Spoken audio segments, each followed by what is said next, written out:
ಹರಿಕಥಾಮೃತ ಸಾರ ಗುರುಗಳ ಕರುಣದಿಂದ ಪನಿತು ಪೇಳುವೆ ಪರಮ ಭಗವದ್ಭಕ್ತರಿದನಾದರದಿ ಕೇಳುವುದು. ಕಡು ಕರುಣಿ ನೀನೆಂದರಿದು ಹೇರೊಡಲ ನಮಿಸುವೆ ನಿನ್ನಡಿಗೆ ಬೆಂಬಿಡದೆ ಪಾಲಿಸು ಪರಮ ಕರುಣಾ ಸಿಂಧು ಎಂದೆಂದು. ನಡುವೆ ಬರುತ್ತಿಪ್ಪ ವಿಘ್ನವ ತಡೆದು ಭಗವನ್ನಾಮ ಕೀರ್ತನೆ ನುಡಿದು ನುಡಿಸೆನ್ನಿಂದ ಪ್ರತಿ ದಿವಸದಲ್ಲಿ ಮರೆಯದಲೇ. ಮಾತೃಕಾ ಸಂಧಿಯಲ್ಲಿ 25ನೇ ಪದ್ಯ. ಕೋವಿದರು ಚಿತ್ತೈಸುವುದು ಶ್ರೀದೇವಿಯೊಳಗಿಹ ನಿಖಳ ಗುಣತೃಣ ಜೀವರಲ್ಲಿ ಕಲ್ಪಿಸಿ ಯುಕುತಿಯಲ್ಲಿ ಮತ್ತು ಕ್ರಮದಿಂದ. ದೇವದೇವಕ್ಕೆ ಇಪ್ಪಳೆಂದರಿದ ವಿರಿಂಚನ ಜನನಿ ಈತನ ಆವಕಾಲಕ್ಕೂ ಅರಿಯಳ ಅಂತವ ನರರ ಪಾಡೇನು. ಪರಮಾತ್ಮನ ಗುಣಾನಂತ್ಯವನ್ನು ಮಹಾಲಕ್ಷ್ಮಿಯೇ ಅರಿಯಳೆಂದ ಮೇಲೆ ಮನುಷ್ಯರು ಆ ಪರಮಾತ್ಮನ ಲೇಷಾಂಶದ ಮಹಿಮೆಯನ್ನು ತಿಳಿಯರು ಅಂತ ಹೇಳ್ತಾ ಇದ್ದಾರೆ ಈ ಪದ್ಯದಲ್ಲಿ. ಕೋವಿದರು ವಿದ್ವಾಂಸರಾದ ಜ್ಞಾನಿಗಳು ಚಿತ್ತೈಸುವುದು ಮನಸ್ಸು ಕೊಟ್ಟು ಕೇಳಬೇಕು. ಶ್ರೀದೇವಿಯೊಳಗೆ ನಿಖಿಳ ಗುಣ, ಮಹಾಲಕ್ಷ್ಮೀ ದೇವಿಯಲ್ಲಿರುವ ಸಕಲ ಗುಣಗಳು ಎಷ್ಟಿರುವವೋ ಆಕೆ ಬ್ರಹ್ಮಾದಿ ದೇವತೆಗಳಿಂತಲೂ ಕೋಟಿ ಗುಣ ಉತ್ತಮಳಾಗಿದ್ದಾಳೆ. ವಿಜಾತಿ ಅನಂತ ಗುಣೋತ್ತಮಳಾದ ಮಹಾಲಕ್ಷ್ಮೀ ದೇವಿಯಿಂದ ನೀಚಕ್ರಮದಂತೆ ಬ್ರಹ್ಮಾದಿ ತೃಣಾಂತ ಜೀವರಲ್ಲಿ ಕಲ್ಪಿಸಿ ಯುಕತಿಯಲ್ಲಿ ತಾರತಮ್ಯ ಕ್ರಮದಿಂದಲೂ ಮತ್ತು ಶಸ್ತ್ರಾಸ್ತ್ರಾದಿ ಆಗಮಗಳಿಂದಲೂ ಯುಕ್ತವಾದ ಯುಕ್ತಿ ನ್ಯಾಯೋಪಾಯಗಳಿಂದ ತಿಳಿಬೇಕು ಅಂತ ಹೇಳ್ತಾರೆ. ಇಂತು ದೇವದೇವಕಿ ಲಕ್ಷ್ಮಿ ಅಂತ ಅರ್ಥ. ದೇವತೆಗಳಿಗೆ ಸುಖ ಕೊಡುವುದರಿಂದ ಪರಮಾತ್ಮನಿಗೆ ದೇವಕ ಅಂತ ಹೆಸರು. ಇಂತಹ ದೇವಕನ ಪತ್ನಿಯಾದ್ದರಿಂದ ಮಹಾಲಕ್ಷ್ಮೀ ದೇವಿಗೆ ದೇವಕಿ ಅಂತ ಕರೀತಾರೆ. ಈಕೆಯು ಆ ವಿರಿಂಚನ ಜನನಿ, ಅಂದರೆ ದೂರದಲ್ಲಿಪ್ಪ ಸಂಜ್ಞಾ ಮಹತ್ವವೇ ಬಹುದೊಡ್ಡದು. ಇದಕ್ಕೆ ಅಭಿಮಾನಿಯಾದ ವಿರಂಚಿ ಚತುರ್ಮುಖನ ತಾಯಿಯಾಗಿದ್ದಾಳೆ. ಈ ದೇವಕನ ಆವಕಾಲಕ್ಕೂ ಅರಿಯಳು ಅಂಥವನು ದೇಶಕಾಲ ಸಮಳಾಗಿ ವ್ಯಾಪ್ತಳಾಗಿದ್ದರೂ ಒಂದು ಕಾಲಕ್ಕಾದರೂ ಆ ಪರಮಾತ್ಮನ ಗುಣಗಳನ್ನು ಕೊನೆಗಾಳನು ಅಂದ ಮೇಲೆ ನರರ ಪಾಡೇನು ಅಂತ ಹೇಳ್ತಾರೆ. ಮನುಷ್ಯರ ಪಾಡೆ.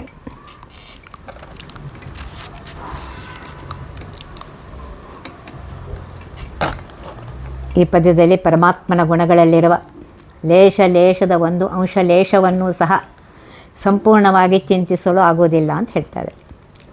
ನಾರಾಯಣನ ಒಂದು ಗುಣದಲ್ಲಿರುವ ಅಂಶದ ಲವದ ಲೇಷವನ್ನು ತಿಳಿಯುವುದು ಸಾಧ್ಯವಿಲ್ಲ. ಇದನ್ನು ಸ್ಪಷ್ಟವಾಗಿ ಹೇಳಲು ಒಂದು ಉತ್ಪ್ರೇಕ್ಷೆಯನ್ನು ಹೇಳ್ತಾ ಇದ್ದಾರೆ. ಅನಂತಾನಂತ ವಸ್ತುಗಳಿಂದ ಕೂಡಿದ ಜಗತ್ತು ಬಹಳ ದೊಡ್ಡದು, ವಿಸ್ತಾರವಾದದ್ದು.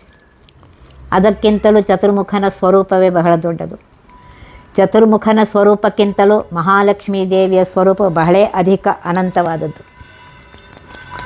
ಮುಗಿಯದಂತಿರುವ ಅಪೂರ್ವವಾದ ಲೋಕ ವಿಚಿತ್ರವಾದ ಉತ್ಪ್ರೇಕ್ಷೆಯಿಂದ ಭಗವಂತನ ಸ್ವರೂಪದಲ್ಲಿರುವ ಅನಂತತೆಯನ್ನು ತಿಳಿದುಕೊಳ್ಳಬೇಕು. ಹೇಗೆಂದರೆ ರಮಾದೇವಿಯಲ್ಲಿರುವ ಸಮಸ್ತ ಜ್ಞಾನವನ್ನು ತೃಣ ಸಮಾನವೆಂದು ಕಲ್ಪಿಸಿ ಆ ತೃಣಜೀವನನ್ನಾರಂಭಿಸಿ ಮಹಾಲಕ್ಷ್ಮೀ ದೇವಿಯ ಜ್ಞಾನದಲ್ಲಿರುವ ಅನಂತವನ್ನು ಕಲ್ಪನೆ ಮಾಡಬೇಕು ಅಂತ ಹೇಳ್ತಾರೆ. ಇಂಥ ಉತ್ಪ್ರೇಕ್ಷೆಯಿಂದ ಕಲ್ಪಿತವಾದ ತೃಣಾದಿ ರಮಾದೇವಿಯರಿಗೆ ಸಮಸ್ತ ಚೇತನ ರಾಶಿಗಳ ಮಿಳಿತ ಜ್ಞಾನವನ್ನು ತೃಣಪ್ರಾಯವಾಗಿ ಕಲ್ಪಿಸಿ ಇದಕ್ಕೂ ಅನಂತಪಟ್ಟು ಆಧಿಕ್ಯದ ತಾರತಮ್ಯ ನಡೆಸಿ ರಮಾ ಮುಂತಾದರ ಜ್ಞಾನವನ್ನು ಕಲ್ಪಿಸಬೇಕು ಅಂತ ಹೇಳ್ತಾರೆ. ಹೀಗೆ ಎಷ್ಟೂ ಕಲ್ಪಿಸಿದರೂ ಮುಗಿದ ಉತ್ಪ್ರೇಕ್ಷೆಯಿಂದ ಮಹಾಲಕ್ಷ್ಮೀ ದೇವಿಯರ ಜ್ಞಾನ ಮುಂತಾದವುಗಳು ಪರಮಾತ್ಮನ ಅನಂತ ಗುಣಗಳಲ್ಲಿಯ ಒಂದು ಗುಣದ ಕೋಟಿ ಭಾಗಗಳ ಒಂದು ಭಾಗದ ಅನಂತ ಭಾಗಗಳಲ್ಲಿ ಒಂದು ಅಂಶ ಲೇಷವನ್ನು ಪ್ರಯತ್ನಿಸಲು ಸಂಪೂರ್ಣವಾಗಿ ವಿಷಯೀಕರಿಸಲಾಗದು ಅಂತ ಹೇಳ್ತಾರೆ. ಈ ಉತ್ಪ್ರೇಕ್ಷೆಯನ್ನು ಕೋವಿದರೆ ತಿಳಿಯಲಾರ್ಹರಾದುದರಿಂದ ಕೋವಿದರು ಚಿತ್ತೈಸುವುದು ಅಂತ ಹೇಳ್ತಾರೆ. ಮಹಾಲಕ್ಷ್ಮೀ ದೇವಿಯು ತೃಣಜೀವರಾಶಿಗಳನ್ನು ಆರಂಭಿಸಿ ತನ್ನವರೆಗಿರುವ ಜೀವರಾಶಿಗಳ ಸಕಲ ಜ್ಞಾನವನ್ನು ಸಮ್ಮೇಳನ ಮಾಡಿ ಅವೆಲ್ಲವೂ ತೃಣಪಾಯವೆಂದು ತಿಳಿದು ಅದರ ಅನಂತಪಟ್ಟು ಮಿಗಿಲಾಗಿರುವ ತನ್ನ ಜ್ಞಾನವೂ ಕೂಡ ಹರಿಯ ಗುಣವನ್ನು ತೋರಿಸುವುದರಲ್ಲಿ ತೃಣಪ್ರಾಯವೆಂದು ಆಲೋಚಿಸಿ ಆಶ್ಚರ್ಯಗೊಂಡಿದ್ದಾಳಂತೆ. ದೇವದೇವಕಿ ರಮಾ ಮಹಾಲಕ್ಷ್ಮೀ ದೇವತೆಗಳಿಗೆ ಸುಖವೀಯುವುದರಿಂದ ನಾರಾಯಣನು ದೇವಕ ಅಂತ ಕರೆಸ್ಕೊತಾನೆ. ದೇವಕನಾದ ನಾರಾಯಣ ಪತ್ನಿ ಆದ್ದರಿಂದ ಅವಳಿಗೆ ದೇವಕಿ ಅಂತ ಕರೀತಾರೆ. ಕ್ಷೀರದಧಿ ನವನೀತ ಘೃತದೊಳು ಸೌರಭರ ಸ್ವಾಹಯ ನೆನೆಸಿ ಶಾಂತಿ ರಮಣ ಜ್ಞಾನೇಚ್ಛಾ ಕ್ರಿಯಾ ಶಕ್ತಿಯಂದೆಂಬ ಈರೆರಡು ನಾಮದಲ್ಲಿ ಕರೆಸುವ ಭಾರತೀ ವಾಗ್ದೇವಿ ವಾಯು ಸರೋರುಹಾಸನರಲ್ಲಿ ನೆಲೆಸಿಹರೆಲ್ಲ ಕಾಲದಲ್ಲಿ. ಕ್ಷೀರ ಅಂದರೆ ಹಾಲು, ದಧಿ ಅಂದರೆ ಮೊಸರು, ನವನೀತ ಅಂದರೆ ಬೆಣ್ಣೆ, ಘೃತ ಅಂದರೆ ತುಪ್ಪ. ತುಪ್ಪದಲ್ಲಿ ಪರಮಾತ್ಮನು ಸೌರಭ ರಸಾಹಯ ನೆನೆಸಿ ಉತ್ಕೃಷ್ಟವಾದ ರಸ, ಸುಗಂಧೋಪೇತ ರಸ, ಬ್ರಹ್ಮಾದಿ ರಸಕ್ಕಿಂತಲೂ ಉತ್ತಮವಾದ ಶುಭರಸ, ಶುಭಸಾರ ರಸ. ಸೌರಭ ರಸಯೋಷ್ಟಮಃ ಎನ್ನುವಂತೆ ಶುಭರಸಮಯನಾಗಿದ್ದಾನೆ. ಕ್ಷೀರ ಹಾಲು ಇತ್ಯಾದಿಗಳಿದ್ದಾನೆ. ಕ್ಷೀರ ಜಡ ಪದಾರ್ಥದಲ್ಲಿರುವ ರಸ ಬೇರೆ. ಇದಕ್ಕೆ ಕಾಸಿ ಹೆಪ್ಪುಗಟ್ಟರೆ ಮೊಸರು ಆಗೋದು ನಿಜ. ಆದರೆ ಮೊಸರು ಮಾಡುವನು ಯಾವನು? ಮೊಸರಿನಲ್ಲಿಪ್ಪ ಆ ಬಗೆ ರುಚಿ. ಮೊಸರು ಕಡೆದರೆ ಬೆಣ್ಣೆ ಹುಟ್ಟತ್ತೆ, ಮೊಸರು ಕಡೆದು ಬೆಣ್ಣೆ ತೆಗೆಯುವನಾರು? ಬೆಣ್ಣೆ ಕಾಸಿದ್ರೆ ತುಪ್ಪ ಆಗುತ್ತೆ, ಬೆಣ್ಣೆ ಕಾಸಿ ತುಪ್ಪ ಮಾಡುವರು ಯಾರು? ಈ 4 ಪದಾರ್ಥಗಳಲ್ಲಿ 4 ಬೇರೆ ಬೇರೆ ರಸಗಳಿಂದ ತಾನೇ ಪರಮಾತ್ಮ ಇದ್ದು ತನ್ನ ಸ್ವರೂಪ ಶಕ್ತಿಯಿಂದ ಎಲ್ಲ ಕಾರ್ಯವನ್ನು ಮಾಡ್ತಾನೆ. ಶಾಂತಿರಮಣನಾದ ಅನಿರುದ್ಧನು ಜ್ಞಾನ ಅಂದರೆ ತಿಳುವಳಿಕೆ, ಇಚ್ಛಾ ಅಂದರೆ ಅಪೇಕ್ಷೆ ಅನಂತರ ಕ್ರಿಯಾ, ಅಪೇಕ್ಷೆ ನಂತರ ಕ್ರಿಯಾ ಕೆಲಸ ಮಾಡೋದು. ಈ 3 ಜ್ಞಾನ ಇಚ್ಛಾ ಕ್ರಿಯಾ ಆಗುವುದು ಪರಮಾತ್ಮನ ಶಕ್ತಿಯಿಂದಲೇ. ಈರೆರಡು ನಾಮದಲ್ಲಿ ಕರೆಸುವ, ಹೀಗೆ 4 ನಾಮಗಳಿಂದ ಕರೆಸುತ್ತಾ ಮತ್ತು ಭಾರತೀ ದೇವಿ, ವಾಗ್ದೇವಿ, ವಾಣಿ, ಸರಸ್ವತೀ ದೇವಿ, ವಾಯುದೇವರು, ಸರೋರುಹಾಸನ ಬ್ರಹ್ಮದೇವರಲ್ಲಿ ಎಲ್ಲ ಕಾಲದಲ್ಲಿ ಇದ್ದು ಸ್ವರೂಪ ಸತ್ತ ಪ್ರಮತಿಸುತ್ತಾ ಪ್ರವರ್ತಿಸುತ್ತಾ ನಡೆಸುತ್ತಾನೆ. ಎಲ್ಲ ವ್ಯಾಪಾರಗಳು ಪರಮಾತ್ಮನ ಅಧೀನ. ಜೀವನಲ್ಲಿ ಜ್ಞಾನೇಚ್ಛಾ ಕ್ರಿಯಾಶಕ್ತಿ ಇದೆ. ಜ್ಞಾನ, ಇಚ್ಛಾ, ಕ್ರಿಯಾಶಕ್ತಿ 3 ಉಂಟು. ಜಡದಲ್ಲಿ ಮಾತ್ರ ಪರಿಣಾಮ ಹೊಂದುವ ಕ್ರಿಯಾಶಕ್ತಿ ಒಂದೇ ಇದೆ. ಇವೆಲ್ಲಗಳನ್ನು ಪರಮಾತ್ಮನು ತನ್ನ ಸ್ವರೂಪ ಶಕ್ತಿಯಿಂದ ಪ್ರಚೋದನೆ ಮಾಡ್ತಾನೆ ಅಂತ ಹೇಳ್ತಾ ಇದ್ದಾರೆ. ಕ್ಷೀರದಧಿ ಮುಂತಾದವುಗಳಲ್ಲಿ ಇರುವ ಭಗವದ್ ರೂಪಗಳನ್ನು ಈ ಪದ್ಯದಲ್ಲಿ ಹೇಳ್ತಾ ಇದ್ದಾರೆ. ಪರಮಾತ್ಮನು ಸೌರಭ ರಸಗಳ ನಾಮಗಳಿಂದ ಕ್ಷೀರ ಮುಂತಾದವುಗಳಲ್ಲಿ ನಿಯಾಮಕನಾಗಿದ್ದಾನೆ. ಅನಿರುದ್ಧನನ್ನು ಸೇರಿಸರಿ 4 ರೂಪಗಳಾಗುತ್ತವೆ ತಿಳ್ಕೋಬೇಕು. ಪರಮಾತ್ಮನಿಗೆ ಜ್ಞಾನ, ಇಚ್ಛಾ, ಕ್ರಿಯಾಶಕ್ತಿಗಳು ರೂಪಗಳು ಇವೆ ಎಂಬಲ್ಲಿ ಶಕ್ತಿತ್ರಯಗಳು ಸ್ವೇಚ್ಛೆಯಿಂದ ಸೃಷ್ಟಿ ಮಾಡಲು ಸ್ವೀಕರಿಸಿದವನಿಗೆ ನಮಸ್ಕಾರವು ಅಂತ ಹೇಳ್ತಾರೆ. ಭಾಗವತದಲ್ಲಿ ಬಂದಿದೆ.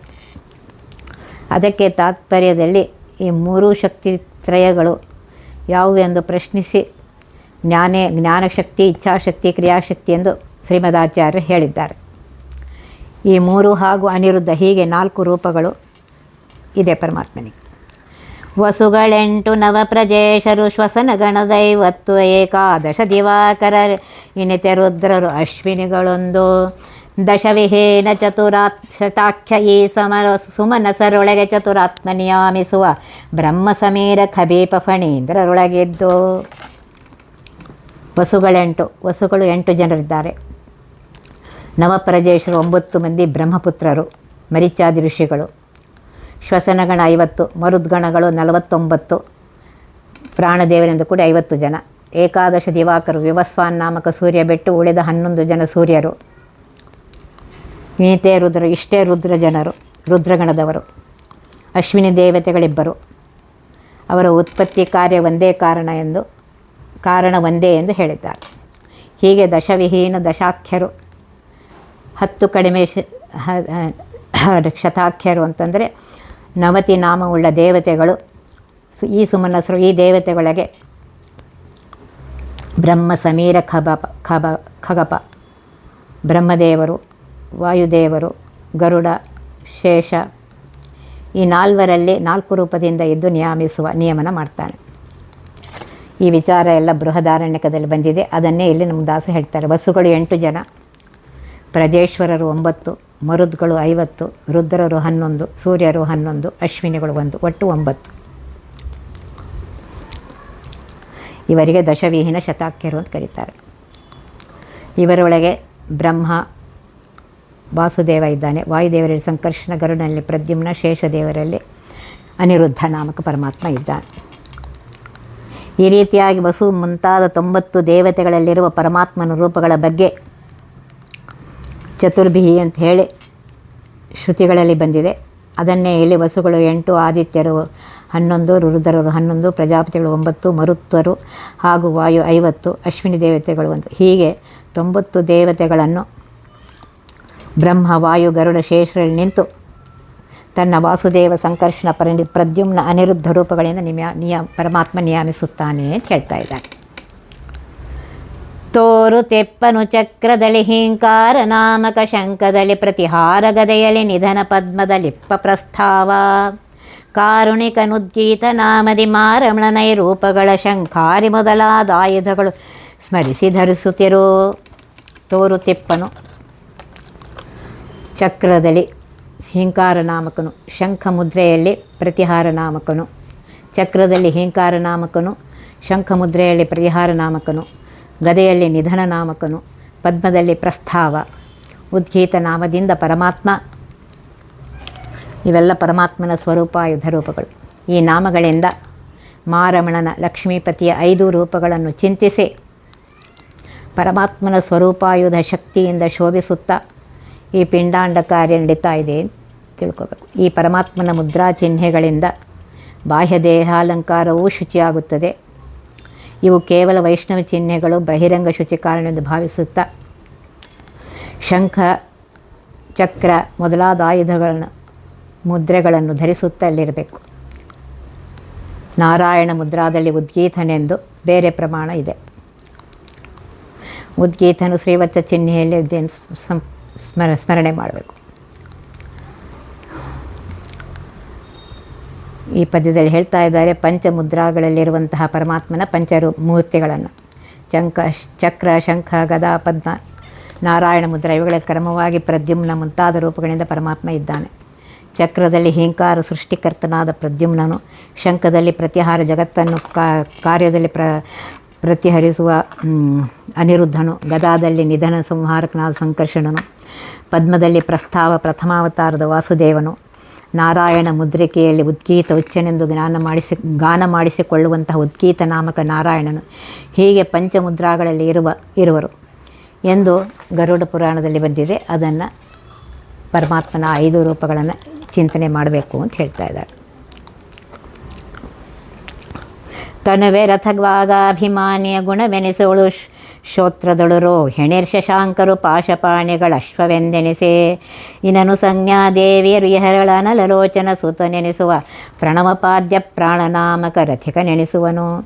ಹಿಂದಿನ ಪದ್ಯದಲ್ಲಿ ಪರಮಾತ್ಮನ ಶಕ್ತಿಯುತವಾದ ಸ್ವರೂಪ ಆಯುಧ ಚಿಹ್ನೆಗಳನ್ನು, ಚಕ್ರಶಂಕಾದಿ ಮುದ್ರೆಗಳನ್ನು ದೇಹಕ್ಕೆ ಧರಿಸಿರಿ ಅಂತ ಹೇಳಿದರು.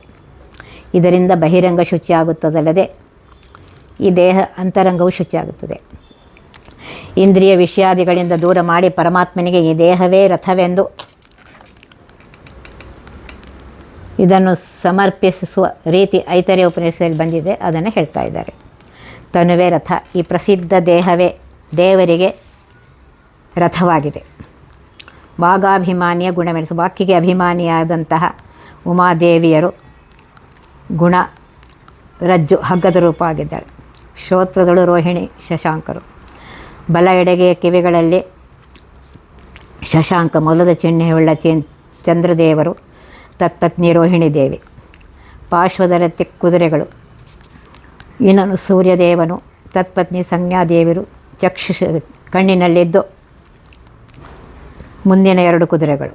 ಈ 4 ಕುದುರೆಗಳು ಅಂದರೆ 4 ಜನ ಶ್ರೋತೃ ಚಕ್ಷುರೇಂದ್ರಿಯ ದೇವತೆಗಳು. ವಿಷಯ, ಕಿವಿಯಿಂದ ಒಳ್ಳೆಯ ಸ್ವರ ಕೇಳುವುದು, ಗಾನಾದಿಗಳನ್ನು, ಕಣ್ಣಿನಿಂದ ಸುಂದರ ರೂಪ ನೋಡಿ ಮೋಹಿಸುವುದು ಇತ್ಯಾದಿ ವಿಷಯಗಳಿಂದ ದೂರಗೈಸಲು ತೈಜಸ ಬುದ್ಧಾಭಿಮಾನಿ ಉಮಾದೇವಿಯರು ವಿಷಯಗಳನ್ನು ದೂರ ಮಾಡಿಸಿ ತನ್ನ ವಶದಲ್ಲಿ ಇರಿಸಿಕೊಳ್ತಾಳೆ.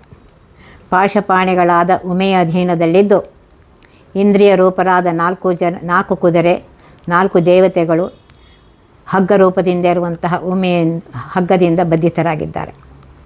ಈ ಉಮಾದೇವಿಯರು ಹಗ್ಗವು ಲಗಾಮು ಸಾರಥಿ ಕೈಲಿರುವಂತೆ ಉಮಾಪತಿಯಾದ ವೈಕಾರಿಕ ರುದ್ರದೇವರು ಈ ರಥಕ್ಕೆ ಸಾರಥಿಯಾಗಿದ್ದಾರೆ. ಅನ್ನಳಲೋಚನ ಸೂತನೆನಿಸುವ ಅಗ್ನಿಯ ಕಣ್ಣಾಗಿ ಉಳ್ಳವರಾದ ಮಹಾರುದ್ರದೇವರು ಸಾರಥಿ ಅಂತ ಅನಿಸ್ಕೊಳ್ತಾರೆ. ದೇವರ ರಥದಲ್ಲಿ ಪ್ರಣವ ಪ್ರತಿಪಾದ್ಯ ಓಂಕಾರ ಪ್ರತಿಪಾದ್ಯನಾದ ಪ್ರಾಣಾಂತರ್ಯಾಮಿಯಾದ ಪ್ರಾಣನಾಮಕ ಪರಮಾತ್ಮನು ಅಂದರೆ ಪ್ರಾಣನಾಮಕ ಹರಿಯು ಜೀವಾಂತರ್ಯಾಮಿಯಾಗಿ ಪರಮಾತ್ಮನು ರಥಿಕನು, ರಥದಲ್ಲಿ ಕೂಡತಕ್ಕ ಸ್ವತಂತ್ರ ಪುರುಷನಾಗಿದ್ದಾನೆ. ಆ ರಥಿಕನ ಆಜ್ಞಾನುಸಾರ ಸಾರಥಿಯು ರಥವನ್ನು ನಡೆಸ್ತಾನೆ ಅಂತ ಹೇಳ್ತಾ ಇದ್ದಾನೆ.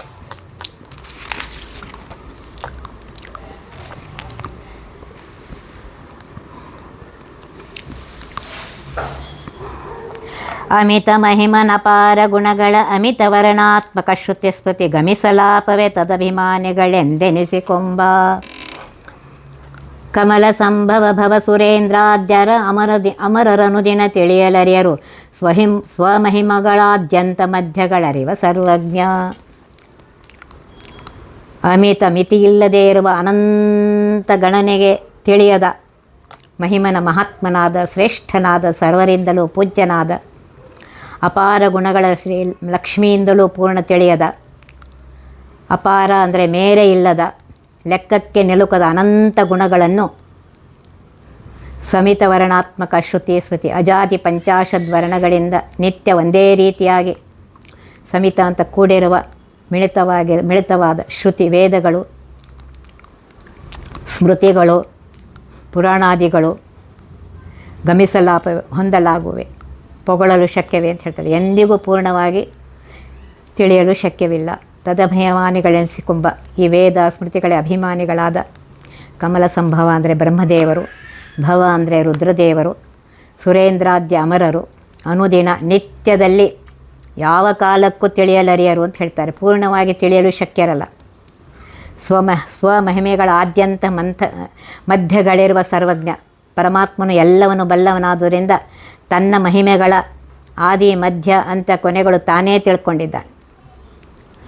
ಪರಮಾತ್ಮನು ಅನಂತ ಕಾಲದಲ್ಲಿ ಶಶ್ವತೇಕ ಪ್ರಕಾರನಾಗಿ ಇರುವ ಈತನಿಗೆ ಆದಿ ಹುಟ್ಟು ಸ್ಥಿತಿ ಕೊನೆಗಳೇ ಇಲ್ಲ. ಕಾರಣ ಅನಂತನು ತನ್ನ ಅನಂತ ಮಹಿಮೆಗಳನ್ನು ತಾನೇ ಬಲ್ಲನು ಅಂತ ಹೇಳ್ತಾ ಇದ್ದಾರೆ.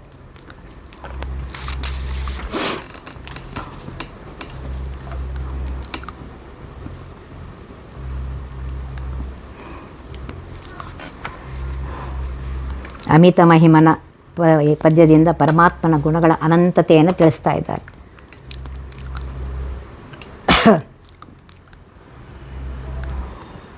ಕಾಲೇನ ಸರ್ವಗುಣಾತ್ಮಕನಾದ ಭಾಗವತ ತಾತ್ಪರ್ಯದಲ್ಲಿ ಹೇಳ್ತಾ ಇದ್ದಾರೆ. ನನ್ನಿಂದ ಅನಂತ ಸಂಖ್ಯೆ ಇಲ್ಲದಿರುವುದರಿಂದ ಪರಮಾಣುಗಳಂತೆ ಅನಂತಾನಂತ ಕೋಟಿ ಬ್ರಹ್ಮಾಂಡಗಳನ್ನು ಸೃಷ್ಟಿಸುವ ನನ್ನ ವಿಭೂತಿಗಳ ಸಂಖ್ಯಾಗಣೆಯನ್ನು ಮಾಡುವುದಿಲ್ಲ ಅಂತ ಹೇಳ್ತಾ ಇದ್ದಾರೆ. ಇದರ ಅರ್ಥ ಅಲ್ಲಿರುವ ಸಂಖ್ಯೆಗಳನ್ನ ಅರಿತವನೆಂದಲ್ಲ. ಯಾಕೆಂದರೆ ಅನಂತವಾದಗಳು ಅನಂತವೆಂದೇ ಪರಮಾತ್ಮ ತಿಳಿಯುತ್ತಾನೆ. ಅನಂತವನ್ನು ಅಂತಯುಕ್ತವಾಗಿ ತಿಳಿಯುವುದು ಈಶ್ವರನಿಗೆ ಭ್ರಮವನ್ನು ತಂದುಕೊಡುತ್ತೆ. ಇದರಿಂದ ಪರಮಾತ್ಮನು ಸರ್ವಜ್ಞ ತಪ್ಪಿ ಹೋಗುತ್ತೆ, ಬಾಧಿತವಾಗುತ್ತೆ. ಆದುದರಿಂದ ಅನಂತವಾದುದನ್ನು ಸಂಖ್ಯಾಯುಕ್ತವಾಗಿ ಈಶ್ವರನು ತಿಳಿಯನೆಂದೇ ಅರ್ಥ ಹೇಳಬೇಕು. ಹಾಗಾದರೆ ಪರಮಾತ್ಮನು ಅನಂತವಾದುದನ್ನು ತಿಳಿಯನೆಂದ ಮೇಲೆ ಜ್ಞಾನದಿಂದ ಅಪೂರ್ಣನಾಗುವನು ಎಂದು ಆಕ್ಷೇಪಿಸಬಹುದು. ಇದು ಸರಿಯಲ್ಲ. ಯಾಕೆಂದರೆ ಸರ್ವಜ್ಞನಾದುದರಿಂದ ಪರಮಾತ್ಮನು ಅನಂತವನ್ನು ಪ್ರತ್ಯೇಕವಾಗಿಯೂ ವಿಶೇಷವಾಗಿ ತಿಳಿಯುತ್ತಾನೆ. ವಿಭೂತಿ ರೂಪಗಳ ಸಂಖ್ಯೆ ಇಲ್ಲದಿರುವಾಗ ಆ ಸಂಖ್ಯೆಯನ್ನು ತಿಳಿಯುವುದಿಲ್ಲವೆಂದರೆ ಹರಿಯ ಸರ್ವಜ್ಞತೆಗೆ ಹಾನಿ ತಟ್ಟುವುದಿಲ್ಲ ಅಂತ ಹೇಳ್ತಾರೆ. ಇಷ್ಟು ಪರಮಾತ್ಮನ ಮಹಿಮೆ ಇದೆ.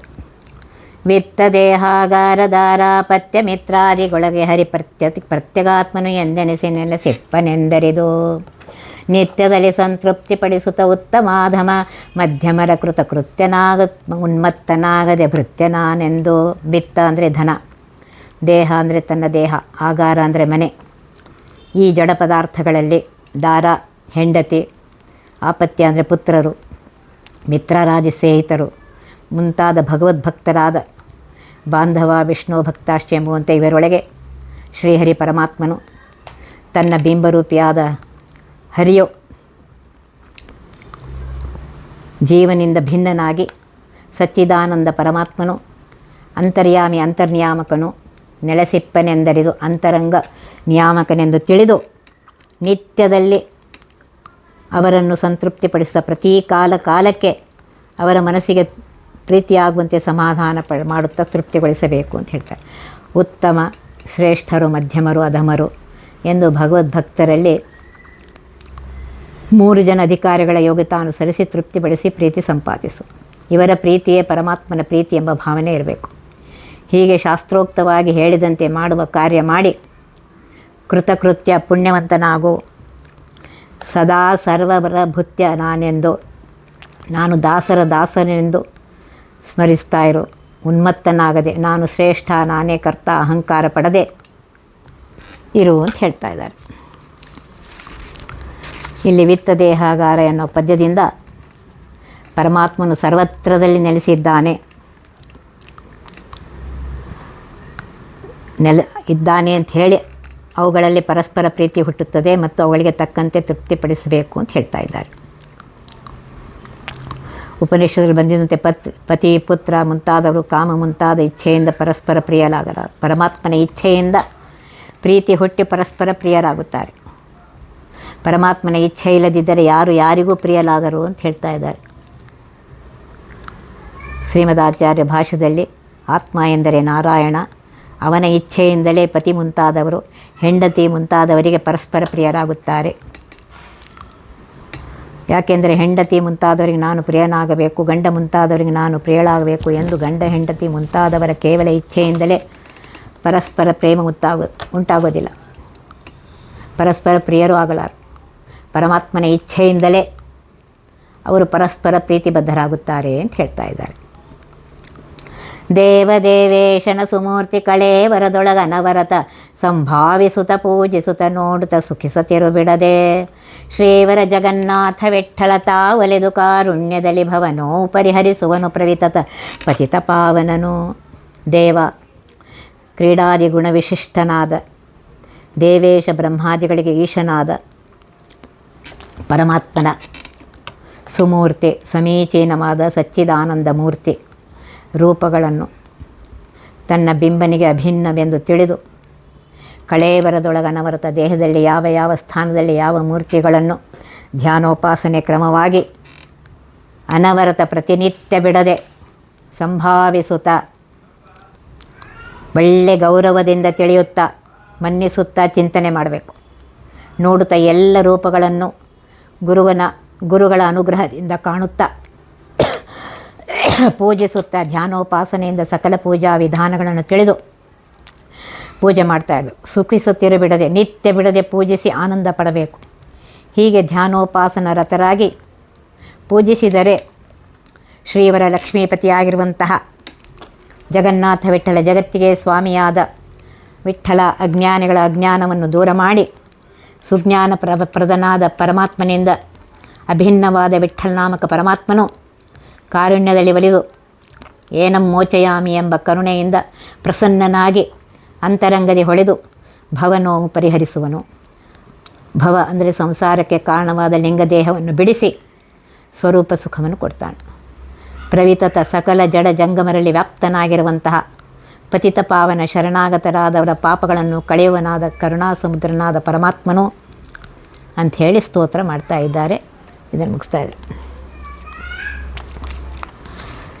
ಈ ಸಂಧಿಯಲ್ಲಿ ಹೇಳ್ತಾ ಇದ್ದಾರೆ, ದೇವದೇವೇಶ ದೇಹದಲ್ಲಿ ಮಾತೃಕಾಗಳಲ್ಲಿರುವ ಭಗವತ್ ರೂಪವನ್ನು ತಿಳಿದುಕೊಂಡು ಅದರಂತೆ ಹೇಳಲ್ಪಟ್ಟ ಮೂರ್ತಿಗಳನ್ನು ಪೂಜಿಸುತ್ತಾ ಉಪಾಸನೆ ಮಾಡಿದವರಿಗೆ ಜಗನ್ನಾಥ ವಿಠ್ಠಲ ಒಲಿದು ಕರುಣಾಮಯ ಪ್ರಸಾದದಿಂದ ಸಂಸಾರ ಬಂಧನವನ್ನು ತಪ್ಪಿಸುತ್ತಾನೆ ಅಂತ ಹೇಳ್ತಾ ಇದ್ದಾರೆ. ನೋಡ್ರಿ, ಒಂದೊಂದು ಪದ್ಯದಲ್ಲಿಯೂ ಆ ಪರಮಾತ್ಮನ ಮಹಿಮೆಯನ್ನು ಹೇಳುತ್ತಾ ಅಂತಹ ಕರುಣಾ ಸಮುದ್ರನಾದ ಪರಮಾತ್ಮನ ಅನುಗ್ರಹವನ್ನು ಪಡಿಬೇಕಾದರೆ ಅವನ ಮಹಿಮೆಯನ್ನು ತಿಳಿದುಕೊಂಡು ಅದನ್ನು ಧ್ಯಾನ ಮಾಡ್ತಾ ಇರು, ಅದನ್ನೇ ಯೋಚಿಸ್ತಾ ಇರು ಅಂಥೇಳಿ ಹೇಳ್ತಾರೆ. ಒತ್ತಿ ವಿಘ್ನಗಳ ಕಳೆದಪ ಮೃತ್ಯುವಿಗೆ ಮರೆ ಮಾಡಿ ಕಾಲನ ದೂತರಿಗೆ ಭೀಕರವ ಪುಟ್ಟಿಸಿ ಸಕಲ ಸಿದ್ಧಿಗಳ ಒತ್ತಿಗೊಳ್ಳಿಸಿ ಮನರು ಹೇಕ್ಷಣ ನೃತ್ಯ ಮಾಡುವರವರ ಮನೆಯೊಳು ನಿತ್ಯಮಂಗಳ ಹರಿಕಥಾಮೃತ ಸಾರ ಪಠಿಸುವರ.